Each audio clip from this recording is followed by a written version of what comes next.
everyone. My name is Cassie and I work at the Amy Sanders Library. Today, our theme is nighttime. The first thing we'll do today is our hello song. Okay, you ready? Hello, hello, hello, and how are you? I'm fine, and I hope that you are too. Good job. The first book we have today is called The Very Noisy Night by Diana Hendry.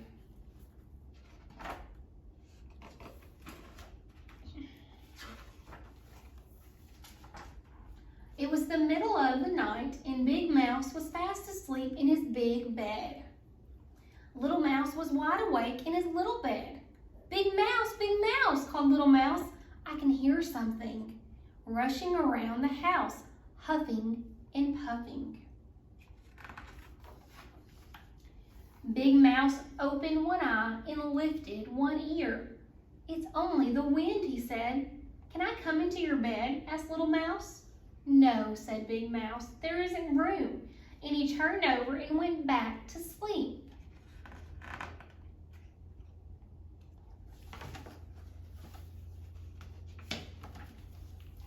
Little Mouse lay listening to the wind. Then suddenly, between a huff and a puff, came a tap, tap, tap. Little Mouse climbed out of the bed, opened the front door just a crack, and peeped out. Whoosh, went the wind, but there was no one outside. Big Mouse, called Little Mouse. I can hear someone tapping. I think there's a burglar on the roof. Big Mouse got out of bed and opened the bedroom curtains. Look, he said, it's only a branch tapping on the window. Go back to sleep. Can I come into your bed? Asked Little Mouse. No, said Big Mouse. You move around. Little Mouse lay in his own bed and listened to the wind, huffing and puffing, and the branch tapping, and someone calling, "Hoo, hoo." Little Mouse climbed out of bed again. This time he looked under it. Then he looked in the wardrobe and feeling very frightened, he yelled, Big Mouse, I think there's a ghost in the room and is looking for someone. It keeps calling, ooh, ooh. Big Mouse sighed, sat up and listened. It's only an owl, he said. It stays up all night like you. Can I come into your bed? Asked Little Mouse. No, said Big Mouse. Your paws are always cold. Big Mouse pulled the blanket over his head and went back to sleep. And Little Mouse got back into his own bed. Little Mouse sat up and listened to the wind, huffing and puffing, and the branch tapping, and the owl hooting. But shh, what is that? Big Mouse, he called. I think it's raining inside. And Little Mouse jumped out of bed and fetched the red umbrella. Big Mouse got out of bed too. He opened the front door to see if it was raining at all. Then Big Mouse went into the kitchen and turned off the dripping faucet.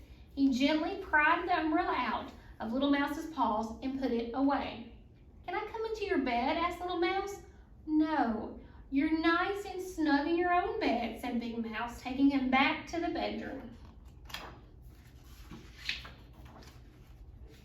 Little Mouse lay and listened to the wind huffing and puffing, the branch tapping, and the owl hooting. And just as he was beginning to feel very sleepy indeed, he heard, wee, wee, wee. Big Mouse,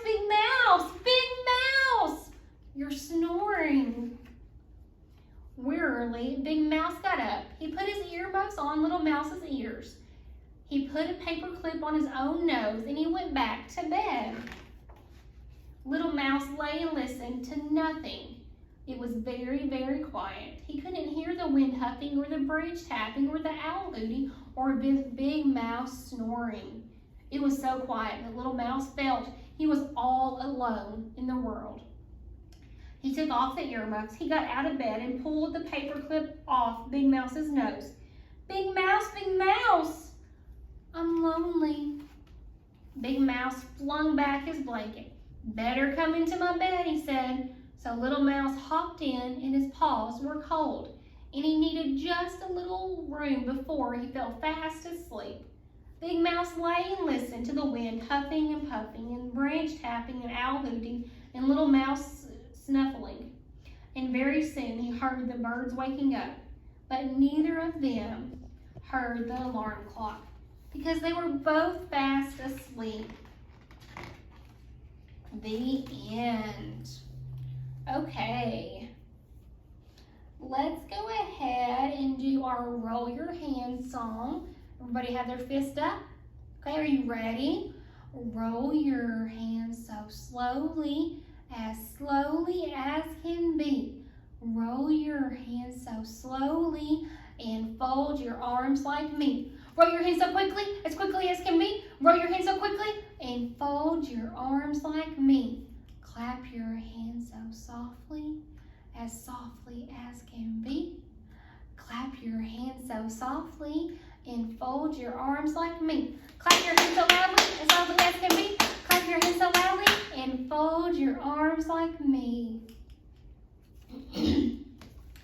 The last book I have today is called Hilda Hen's Scary Night by Mary Wormel.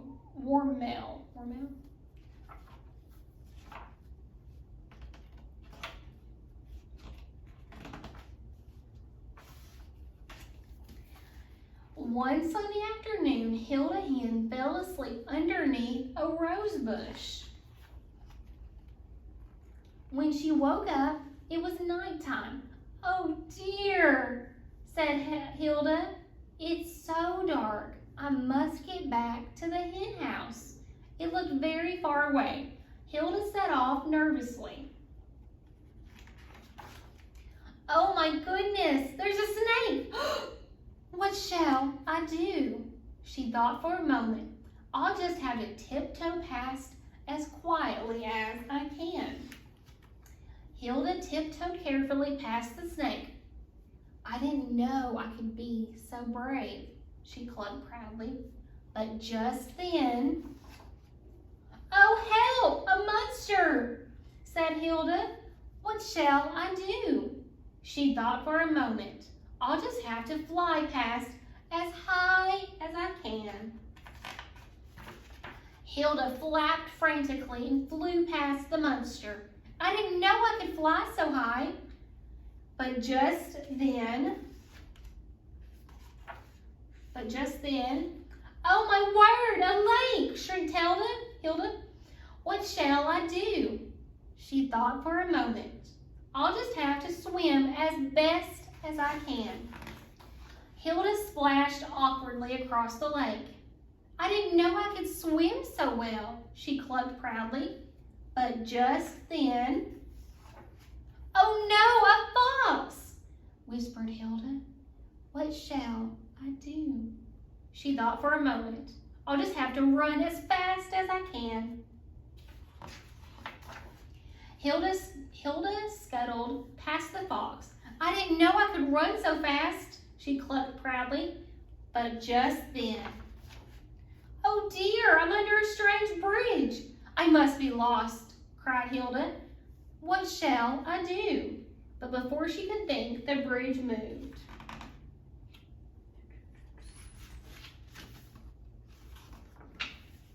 Hilda got such a fright that she jumped high into the air.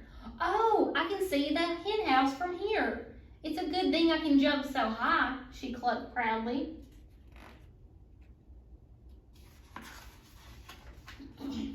She hurried on to the hen house and arrived just as everyone was getting up for breakfast. "Oh, I'm so glad I'm back," clucked Hilda. "I've had such a scary night." There are so many scary things in the farmyard at night.